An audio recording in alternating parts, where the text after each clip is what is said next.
ಸ್ನೇಹಿತರೆ, ಎಲ್ಲರಿಗೂ ನಮಸ್ಕಾರ. ನಾನು ನಿಮ್ಮ ಪ್ರೀತಿಯ ಸ್ನೇಹಿತ ಪ್ರೊಫೆಸರ್ MS ಕಳಿಮಠ್. ಸ್ನೇಹಿತರೆ, ಈ ಭಾರತದ ಇತಿಹಾಸವನ್ನು ನಾವು ಓದುತ್ತಾ ಸಾಗಿದಂತೆ ಅನೇಕ ಅದ್ಭುತವಾದಂತಹ ವಿಷಯಗಳು ನಮಗೆ ಗೋಚರಿಸುತ್ತವೆ. ಈ ಭಾರತದ ಇತಿಹಾಸವನ್ನು ಓದಿದಾಗ ಅನೇಕ ಮಹಾಪುರುಷರು, ವೀರ ಪುರುಷರು, ಯುಗ ಪುರುಷರು ಅಂತ ಏನು ಕರಿತಾ ಇದ್ದಾರೆ, ಅಂತಹ ಪುರುಷರ ಬಗ್ಗೆ ನಮಗೆ ಅನೇಕ ಬಾರಿ ಅನೇಕ ದೃಷ್ಟಾಂತಗಳಿಂದ ನಮಗೆ ಓದಲಿಕ್ಕೆ ಸಿಗ್ತಾ ಇದ್ದಾರೆ. ನಾವು ಆಧುನಿಕ ಭಾರತದ ಇತಿಹಾಸವನ್ನು ಓದುವಂತಹ ಸಂದರ್ಭದಲ್ಲಿ ಈ ಭಾರತ ಸ್ವತಂತ್ರವನ್ನು ಪಡೆಯುವಂತಹ ಹಿನ್ನೆಲೆಯಲ್ಲಿ ಅನೇಕ ಮಹಾನ್ ವ್ಯಕ್ತಿಗಳು ತಮ್ಮದೇ ಆದಂತಹ ಅಭೂತಪೂರ್ವವಾದಂತಹ ಕೊಡುಗೆಗಳನ್ನು ನೀಡಿದ್ದಾರೆ. ಸಾವಿರ ಯುವಕರು ಈ ಭಾರತದ ಸ್ವತಂತ್ರಕ್ಕಾಗಿ ಬಲಿದಾನವನ್ನು ಮಾಡಿದ್ದಾರೆ. ಅನೇಕ ವೀರ ಸಂತರು, ಮಹಾಪುರುಷರು, ದಾರ್ಶನಿಕರು ಕೂಡ ತಮ್ಮದೇ ಆದಂತಹ ಅದ್ಭುತವಾದಂತಹ ಸೇವೆಯನ್ನು ಭಾರತದ ಸ್ವತಂತ್ರಕ್ಕಾಗಿ ಅರ್ಪಿಸಿದ್ದಾರೆ. ಆ ಒಂದು ಹಿನ್ನೆಲೆಯಲ್ಲಿ ನಾವು ಅಧ್ಯಯನ ಮಾಡುವಾಗ ನಮಗೆ ಕಂಡು ಬರುವಂತಹ ಮತ್ತೊಬ್ಬ ವೀರ ಪುರುಷರೆಂದರೆ ಅವರು ಅರವಿಂದ್ ಘೋಷ್. ಬಹುತೇಕ ಜನರಿಗೆ ಅರವಿಂದ್ ಘೋಷ್ ಅವರ ಯಾರು, ಅವರ ಜೀವನ ಏನು, ಅವರು ಹೇಗೆ ಒಬ್ಬ ಸ್ವತಂತ್ರ ಹೋರಾಟಗಾರ ಆಗಿದ್ದಾರೆ, ಈ ಎಲ್ಲ ವಿಷಯಗಳನ್ನು ಇಟ್ಟುಕೊಂಡು ನಾನು ಆ ಅರವಿಂದ್ ಘೋಷ್ ಅನ್ನುವಂತಹ ಒಬ್ಬ ವ್ಯಕ್ತಿಯ ಜೀವನ ಚಿತ್ರಣವನ್ನು ಕೊಡುವಂತಹ ಪ್ರಯತ್ನವನ್ನು ಮಾಡ್ತಾ ಇದ್ದೀವಿ. ಸ್ವಾಮಿ ವಿವೇಕಾನಂದರ ಎಂದರೆ ಇಡೀ ಭಾರತಕ್ಕೆ ಗೊತ್ತು. ಆದರೆ ಅರವಿಂದ್ ಘೋಷ್ ಅಂತಂದರೆ ಬಹುತೇಕ ಜನರಿಗೆ ಅವರ ಪರಿಚಯವಿಲ್ಲ. ಅಂತಹ ಒಬ್ಬ ಯುಗ ಪುರುಷನನ್ನು, ಅಂತಹ ಒಬ್ಬ ಮಹರ್ಷಿಯನ್ನು, ದಾರ್ಶನಿಕನನ್ನು ಇವತ್ತು ನಾನು ನಿಮ್ಮ ಜೊತೆಗೆ ಹಂಚಿಕೊಳ್ತಾ ಇದ್ದೀನಿ.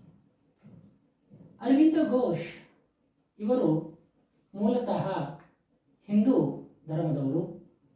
ಇವರ ಜನನ ಕಲಕತ್ತಾದಲ್ಲಿ ಆಗ್ತಾ ಇದೆ 1872ರಲ್ಲಿ. ಇವರ ತಂದೆ ಕೃಷ್ಣಧರ್ ಮತ್ತು ಇವರ ತಾಯಿ ಸ್ವರ್ಣಲತಾ ದೇವಿ. ಸ್ವರ್ಣಲತಾ ಮತ್ತು ಕೃಷ್ಣದೇವ್ ಅವರ ಉದರದಲ್ಲಿ ಜನಿಸಿದವರೇ ಶ್ರೀ ಅರವಿಂದ ಘೋಷ್. ಅಷ್ಟೇ ಅಲ್ಲ ಸ್ನೇಹಿತರೆ, ಅರವಿಂದ ಘೋಷ್ ಅವರಿಗೆ 3 ಜನ ಸಹೋದರರು. ಒಬ್ಬರು ವಿನಯಭೂಷಣ, ಮತ್ತೊಬ್ಬರು ಮನಮೋಹನ ಮತ್ತು ಬಾಲೀಂದ್ರ ಅಂತ. ಅಷ್ಟೇ ಅಲ್ಲ, ಒಬ್ಬ ತಂಗಿಯು ಕೂಡ ಇದ್ದರು, ಅವರು ಸರೋಜಿನಿ ಅಂತ. ಇಂತಹ ಒಂದು ಕುಟುಂಬದಲ್ಲಿ ಜನಿಸಿದವರು ಅರವಿಂದ್ ಘೋಷ್. ಅರವಿಂದ್ ಘೋಷ್ ಅವರ ತಂದೆ ಕಲ್ಕತ್ತಾದ ಒಬ್ಬ ಶ್ರೇಷ್ಠ ವೈದ್ಯರು ಕೂಡ ಹೌದು. ಆದರೆ ಈ ಅರವಿಂದ್ ಘೋಷ್ ಅವರ ತಂದೆಗೆ ಒಂದು ಗೀಳಿತ್ತು, ಒಂದು ರೀತಿಯ ಹುಚ್ಚು ಇತ್ತು. ಅದೇನಂತಂದರೆ, ನನ್ನ ಮಕ್ಕಳ ಮೇಲೆ ಯಾವುದೇ ರೀತಿಯಾದಂತಹ ಈ ಹಿಂದೂ ಧರ್ಮದ ವಿಚಾರಗಳು ಪ್ರಭಾವ ಬೀರಬಾರದು ಅಂತ.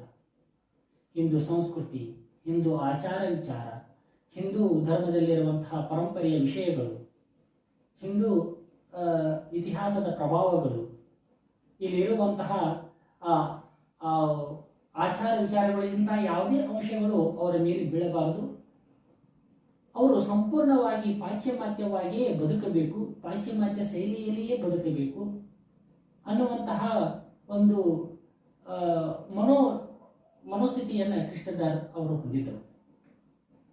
ಈ ಕೃಷ್ಣಧರ್ ಅವರು ಈ ಕಾರಣಕ್ಕಾಗಿ ಅರವಿಂದ ಘೋಷ್ ಅವರನ್ನು ಸಂಪೂರ್ಣವಾಗಿ ಹಿಂದೂ ಸಂಸ್ಕೃತಿಯಿಂದ ಬೇರ್ಪಡಿಸುವಂತಹ ಪ್ರಯತ್ನವನ್ನು ಮಾಡಿದರು. ಈ ಕಾರಣಕ್ಕಾಗಿ ಅವರ 5ನೇ ವರ್ಷದಲ್ಲಿ ಡಾರ್ಜಿಲಿಂಗ್ನ ಒಂದು ಕಾನ್ವೆಂಟ್ನಲ್ಲಿ ಅವರಿಗೆ ಓದಲಿಕ್ಕೆ ಸೇರಿಸ್ತಾ ಇದ್ದಾರೆ. ಆ ಕಾನ್ವೆಂಟ್ ಶಾಲೆ ಸಂಪೂರ್ಣವಾಗಿ ಇಂಗ್ಲಿಷ್ಮಯವಾಗಿತ್ತು. ಹಾಗಾಗಿ ಇಂಗ್ಲಿಷಿನ ಒಂದು ಓದು ಅವರಿಗೆ ಬಾಲ್ಯದಲ್ಲಿಯೇ ದೊರೆಯಿತು. ತದನಂತರದಲ್ಲಿ ಕೃಷ್ಣಧರ್ ಅರವಿಂದ್ ಘೋಷ್ ಅವರನ್ನು ಇಂಗ್ಲೆಂಡ್ಗೆ ಹೆಚ್ಚಿನ ವಿದ್ಯಾಭ್ಯಾಸಕ್ಕಾಗಿ ಕಳಿಸಿಕೊಡ್ತಾ ಇದ್ದಾರೆ. ಕಾರಣ ಇಷ್ಟೇ, ಈ ಅರವಿಂದ್ ಘೋಷ್ ಹಿಂದೂ ಸಂಸ್ಕೃತಿಯಿಂದ ಬೇರ್ಪಡಬೇಕು, ಪಾಶ್ಚಿಮಾತ್ಯ ಶೈಲಿಯಲ್ಲಿಯೇ ಬದುಕಬೇಕು, ಪಾಶ್ಚಿಮಾತ್ಯ ಜ್ಞಾನವನ್ನು ಪಡೆದುಕೊಳ್ಳಬೇಕು, ಆತ ಪಾಶ್ಚಿಮಾತ್ಯರ ರೀತಿಯಲ್ಲಿ ಬದುಕಬೇಕು ಅನ್ನುವಂತಹ ಒಂದು ಕಲ್ಪನೆ. ಕೃಷ್ಣದಾಸ್ ಅವರ ಪ್ರಕಾರ ಪಾಶ್ಚಿಮಾತ್ಯದಲ್ಲಿಯೇ ಅಪಾರವಾದಂತಹ ಜ್ಞಾನವಿದೆ, ಈ ಹಿಂದೂ ಧರ್ಮದಲ್ಲಿ ಯಾವುದೇ ರೀತಿಯಾದಂತಹ ಹುರುಳಿಲ್ಲ ಅನ್ನುವಂತಹ ಒಂದು ಮಾನಸಿಕ ಸ್ಥಿತಿಯನ್ನು ಹೊಂದಿದವರಾಗಿದ್ದಾರೆ. ಹೀಗಾಗಿ ಅವರನ್ನು ಇಂಗ್ಲೆಂಡ್ ಕಾಲೇಜ್ಗೆ ಹಾಕ್ತಾ ಇದ್ದಾರೆ. ಈ ಸಂದರ್ಭದಲ್ಲಿ ಇಂಗ್ಲೆಂಡ್ದಲ್ಲಿ ಅವರೊಬ್ಬರ ಸ್ನೇಹಿತರನ್ನ ಪರಿಚಯ ಮಾಡಿಕೊಂಡರು. ಅವರ ಮನೆತನ ಯಾವುದಪ್ಪ ಅಂತಂದರೆ ಡ್ರುವೆಂಟ್ ಅನ್ನುವಂತಹ ಒಬ್ಬ ಮನೆತನಕ್ಕೆ ಸೇರಿದಂತಹ ಕ್ರಿಶ್ಚಿಯನ್ ಮನೆತನದವರಿಗೆ ಅರವಿಂದ ಘೋಷ್ ಅವರನ್ನು ನೀಡ್ತಾ ಇದ್ದಾರೆ. ಅರವಿಂದ ಘೋಷ್ ಈ ಕ್ರಿಶ್ಚಿಯನ್ ಕುಟುಂಬದಲ್ಲಿ ಅನೇಕ ವರ್ಷಗಳವರೆಗೆ ಜೀವನವನ್ನು ಸಾಗಿಸಬೇಕಾಗ್ತದೆ. ಆ ಕ್ರಿಶ್ಚಿಯನ್ ಕುಟುಂಬದಲ್ಲಿ ಇದ್ದುಕೊಂಡು ಅನೇಕ ವಿಚಾರಗಳನ್ನು ತಿಳಿದುಕೊಳ್ಳುವಂತಹ ಪ್ರಯತ್ನಗಳನ್ನು ಮಾಡ್ತಾ ಇದ್ದಾರೆ. ಇದರ ಜೊತೆಗೆ ಅರವಿಂದ ಘೋಷ್ ಬೈಬಲ್ ಅನ್ನು ಕೂಡ ಆ ಹಂತದಲ್ಲಿ ಓದಿದರು. ಬೈಬಲ್ ಅಷ್ಟೇ ಅಲ್ಲ, ಆ ಕಾಲದಲ್ಲಿರುವಂತಹ ಶ್ರೇಷ್ಠ ಕೃತಿಗಳನ್ನು ಕೂಡ ಅವರು ಓದುವಂತಹ ಪ್ರಯತ್ನಗಳನ್ನು ಮಾಡಿಕೊಂಡ್ರು ಅಂತ. ಸೊ ಈ ಹಿನ್ನೆಲೆಯಲ್ಲಿ ಆ ಕ್ರಿಶ್ಚಿಯನ್ ಪರಂಪರೆಯಲ್ಲಿ, ಕ್ರಿಶ್ಚಿಯನ್ದ ಸಂಸ್ಕೃತಿಯಲ್ಲಿ ಅರವಿಂದ ಘೋಷ್ ಅವರು ಬೆಳೀಬೇಕಾಗಿರುವಂತಹ ಪ್ರಸಂಗ ಬಂತು. ಆದರೆ ಯಾವುದೇ ಕಾರಣಕ್ಕೂ ಅವರು ಕ್ರಿಶ್ಚಿಯನ್ ಆಗಿ ಬದಲಾಗಲಿಲ್ಲ ಮತ್ತು ಅವರನ್ನು ಕ್ರಿಶ್ಚಿಯನ್ ಆಗಿ ಬದಲಾಯಿಸುವಂತಹ ಪ್ರಯತ್ನವನ್ನು ಆ ಕುಟುಂಬದವರು ಕೂಡ ಮಾಡಲಿಲ್ಲ. ಇನ್ನು ಮುಂದುವರಿದು 1884ರಲ್ಲಿ ಲಂಡನದ ಸೇಂಟ್ ಪಾಲ್ ಅನ್ನುವಂತಹ ಶಾಲೆಯನ್ನು ಅವರು ಸೇರ್ತಾ ಇದ್ದಾರೆ.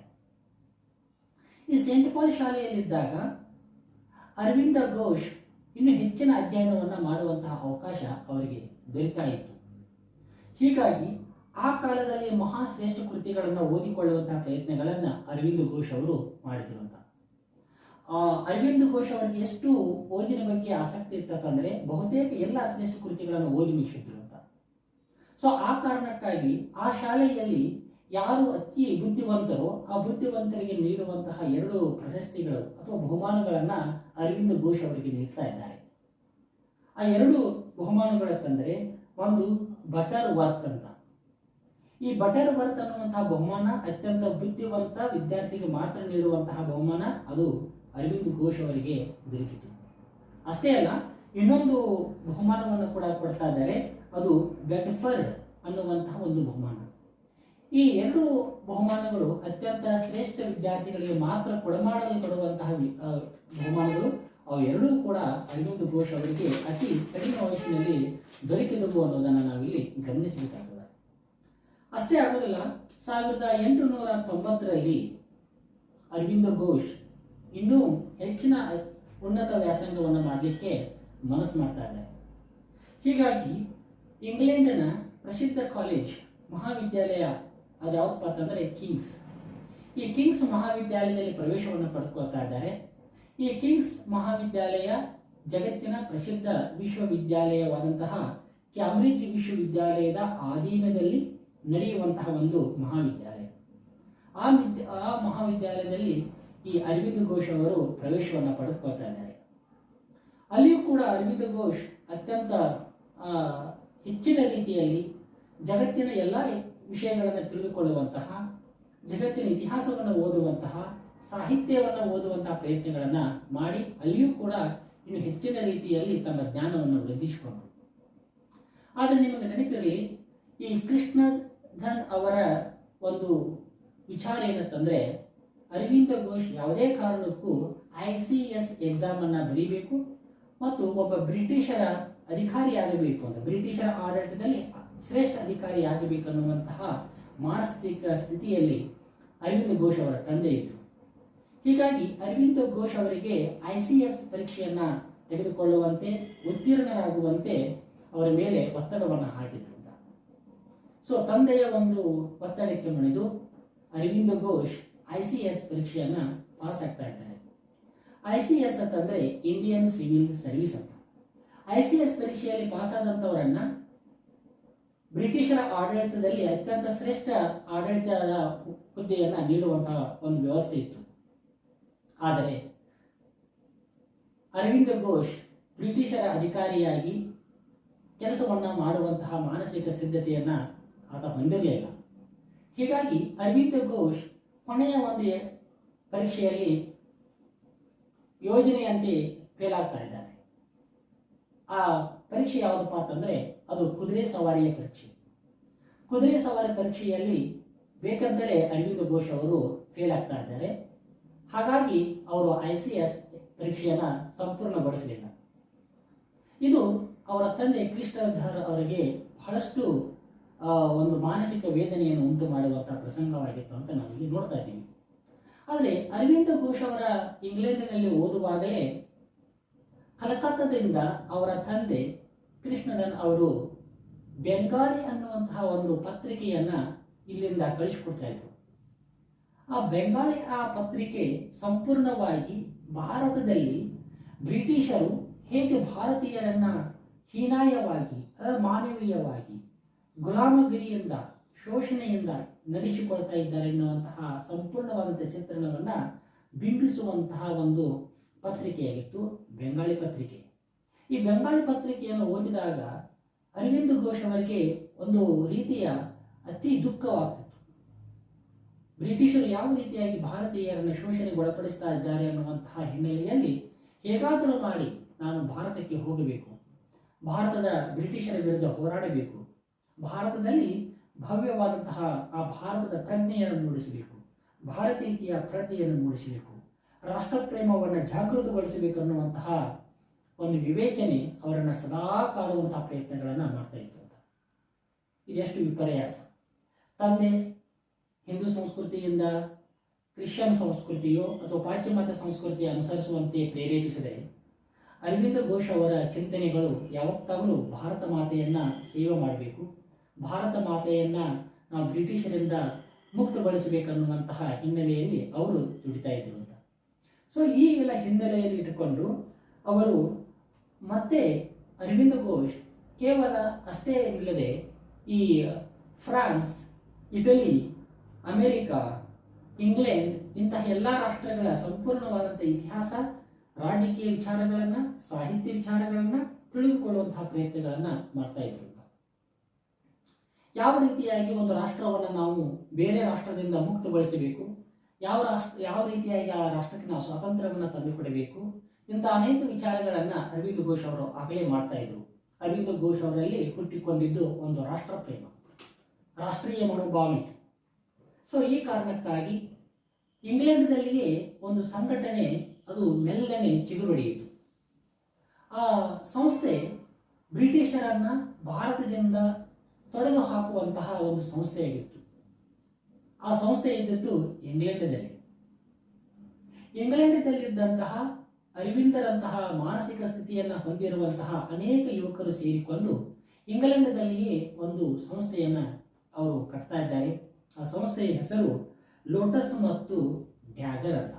ಈ ಲೋಟಸ್ ಮತ್ತು ಡ್ಯಾಗರ್ ಅನ್ನುವಂಥ ಸಂಸ್ಥೆಯ ಮುಖ್ಯ ಗುರಿ ಉದ್ದೇಶವೆಂದರೆ ಬ್ರಿಟಿಷರನ್ನ ಭಾರತದಿಂದ ಓಡಿಸುವುದು, ಬ್ರಿಟಿಷರನ್ನ ಭಾರತದಿಂದ ಮುಕ್ತಗೊಳಿಸುವುದು, ಈ ಭಾರತಾಂಬೆಯನ್ನು ಸ್ವತಂತ್ರಗೊಳಿಸುವುದು. ಇಂತಹ ಒಂದು ಅದ್ಭುತವಾದಂತಹ ಕ್ರಾಂತಿಕಾರಕವಾದಂಥ ವಿಚಾರಗಳನ್ನು ಇಟ್ಟುಕೊಂಡು ಲೋಟಸ್ ಮತ್ತು ಡ್ಯಾಗರ್ ಅನ್ನುವಂತಹ ಒಂದು ಸಂಸ್ಥೆ ಇಂಗ್ಲೆಂಡ್ನಲ್ಲೇ ಅದು ಬ್ರಿಟಿಷರ ಕಣ್ಣು ತಪ್ಪಿಸಿ ಅಲ್ಲಿ ಅತ್ಯಂತ ಚುರುಕುತನದಿಂದ ಕಾರ್ಯವನ್ನು ನಿರ್ವಹಿಸ್ತಾ ಇತ್ತು. ಆ ಒಂದು ಪಡೆಯಲ್ಲಿ, ಆ ಒಂದು ಗುಂಪಿನಲ್ಲಿ, ಆ ಸಂಸ್ಥೆಯಲ್ಲಿ ಅರವಿಂದ್ ಘೋಷ್ ಅವರು ಪ್ರಮುಖವಾದಂತಹ ಕಾರ್ಯವನ್ನು ಮಾಡ್ತಾ ಇದ್ರು. ಆದರೆ ಈ ಎಲ್ಲ ಚಟುವಟಿಕೆಗಳನ್ನು ಆ ಇಂಗ್ಲೆಂಡ್ ರಾಷ್ಟ್ರ, ಅಲ್ಲಿಯ ಆಡಳಿತ, ಅಲ್ಲಿಯ ಪೊಲೀಸ್ ವ್ಯವಸ್ಥೆ ಅದರ ಮೇಲೆ ನಿಗಾ ಇಟ್ಟಿತ್ತು ಅನ್ನೋದನ್ನು ನಾವು ಗಮನಿಸಬೇಕಾಗ್ತದೆ. ಹೀಗಾಗಿ ಅರವಿಂದ್ ಘೋಷ್ ಇನ್ನು ಹೆಚ್ಚಿನ ಸಮಯ ಇಲ್ಲಿ ಉಳಿಯುವುದು ಸರಿಯಲ್ಲ ಅಂತ ಭಾವಿಸಿ ಅವರು ಮರಳಿ ಭಾರತಕ್ಕೆ ಬರುವಂತಹ ಪ್ರಯತ್ನಗಳನ್ನು ಮಾಡ್ತಾ ಇದ್ದಾರೆ. ಅರವಿಂದ್ ಘೋಷ್ ಅವರ ಇಡೀ ಕಣಕಣವೂ ಭಾರತಮಯವಾಗಿತ್ತು. ಅದ್ಭುತವಾದಂತಹ ವೇದಗಳನ್ನು ಓದ್ಕೊಂಡಿದ್ರು, ಉಪನಿಷತ್ತುಗಳನ್ನು ಓದ್ಕೊಂಡಿದ್ರು, ಮಹಾಭಾರತ, ರಾಮಾಯಣಗಳನ್ನು ಓದ್ಕೊಂಡಿದ್ರು, ಮಹಾಕಾವ್ಯಗಳನ್ನು ಓದ್ಕೊಂಡಿದ್ರು. ಹೀಗಾಗಿ ಅರವಿಂದ್ ಘೋಷ್ ಯಾವುದೇ ಕಾರಣಕ್ಕೂ ನಾನು ಭಾರತಕ್ಕೆ ಹೋಗಬೇಕು, ಈ ಭಾರತ ಮಾತೆಯ ಸೇವೆಯನ್ನು ಮಾಡಬೇಕು, ಬ್ರಿಟಿಷರನ್ನ ಇಲ್ಲಿಂದ ಓಡಿಸಬೇಕು ಅನ್ನುವಂಥ ಅದಮ್ಯವಾದಂತಹ ರಾಷ್ಟ್ರ ಪ್ರೇಮ ಅವರಲ್ಲಿ ಮೂಡಿ ಬಂದಿತ್ತು. ಹೀಗಾಗಿ ಕೊನೆಯದಾಗಿ ಇಂಗ್ಲೆಂಡ್ನಿಂದ ಅರವಿಂದ್ ಘೋಷ್ ಅವರು ಭಾರತಕ್ಕೆ ಪ್ರಯಾಣ ಮಾಡ್ತಾ ಇದ್ದಾರೆ. ಭಾರತದ ಮುಂಬಯಿಯ ಅಪೋಲೋ ಅನ್ನುವಂತಹ ಬಂದರನ್ನು ತಲುಪ್ತಾ ಇದ್ದಾರೆ. ಹಡಗಿನಿಂದ ಅಪೋಲೋ ಬಂದರದಲ್ಲಿ ಪಾದ ಸ್ಪರ್ಶವನ್ನು ಮಾಡ್ತಾ ಇದ್ದಾರೆ.